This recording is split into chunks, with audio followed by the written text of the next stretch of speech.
Joining us here post 9 with more on the road ahead is Trivariate Research CEO and CNBC contributor Adam Parker. AP, morning. Great to see you guys. How we doing?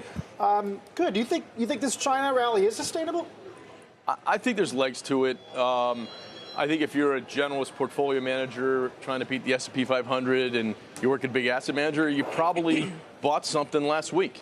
You probably said, all right, let me get a casino, maybe I'll buy a Las Vegas or Wynn, maybe I'll buy Freeport. I got to, they showed me a little something, and we've seen in the past when they do it, they can do more, and I might as well add a few percent there. So I think there's probably a good risk reward to owning. Some of it, as you guys talked about just now, some of it was pretty beaten down and hated. People were short, that kind of stuff. So, yeah, I think it's a way to get a little cyclical exposure. You don't sound overly excited about it. The challenge is when you analyze we looked at the last 11 times that China stimulated and what it meant for U.S. equities, and it averages kind of garbage because sometimes they stimulated like in 2022 when we were raising rates and everything was getting killed. So it's hard to use the historical perspective and say there's a definite playbook, you buy the cyclicals. I think you have to look at stocks in the U.S. that are correlated to these shares or, acted well last week, and you feel like there's a little bit of legs to it. And I think casinos or copper maybe make the most sense with what I know right now.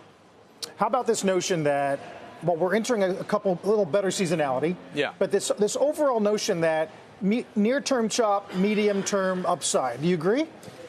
Whenever the consensus always agrees on something, I've learned that doesn't happen that way. I think the worst thing is, I've learned this in the last 25 years. There's nothing worse than being a consensus bear and then you're wrong, right? You come into September, you think it's going to be choppy, and then the market has a good month, So, the best thing is you're a contrarian bull and you're right?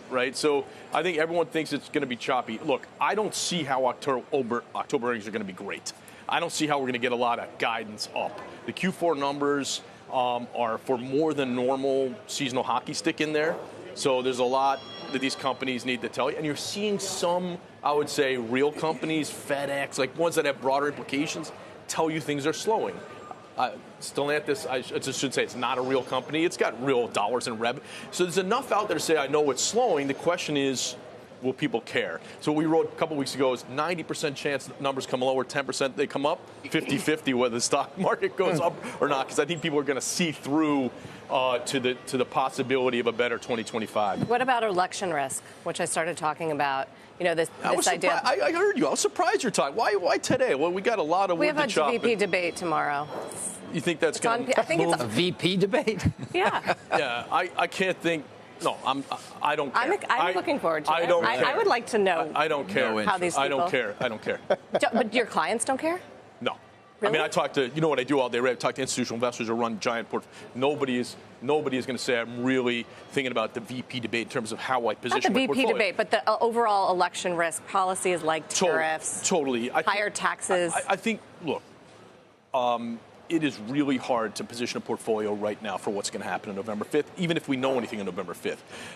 We're not going to know anything I on disagree November 5th, with the summary of the note you just referenced, because when you go back to 1928 and you look at, DDR, DDD, RD, all the combinations for Senate, House, what's the sample size on the sweep? 2, 3? There haven't been that many. Right.